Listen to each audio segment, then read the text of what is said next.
নির্বাচনকে স্বীকৃতি দিতে রাজি নন, তবুও সংলাপের দরজা খোলা রাখছেন সজীব ওয়াজেদ জয়। তিনি জানিয়েছেন, যদি বিএনপির চেয়ারম্যান তারেক রহমান প্রধানমন্ত্রীর দায়িত্ব নেন, তাহলে তার সঙ্গে আলোচনায় বসতে আপত্তি নেই।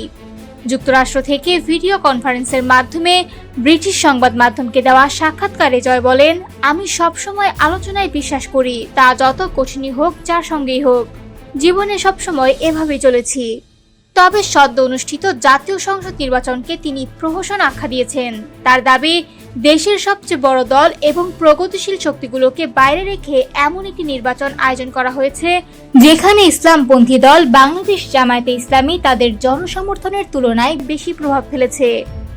জয় প্রশ্ন তোলেন, দেশের দুই প্রধান রাজনৈতিক দলের একটি নিষিদ্ধ রেখে কিভাবে নির্বাচন গ্রহণযোগ্য হয়?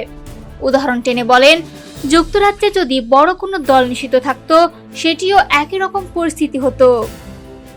অন্যদিকে অতীতে বাংলাদেশ আওয়ামী লীগ সরকারের আমলে জামায়াত নিষিদ্ধ ছিল। এমন সমালোচনার জবাবে জয় দাবি করেন, সরকার নয়, আদালতের রায়ের কারণেই তারা নির্বাচনে অংশ নিতে পারেনি।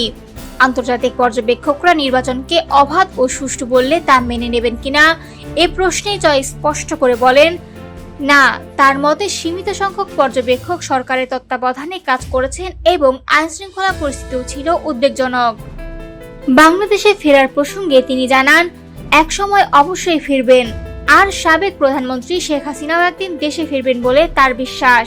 তবে বর্তমান পরিস্থিতিতে সেটি নিরাপদ নয় বলেও মন্তব্য করেন জয়।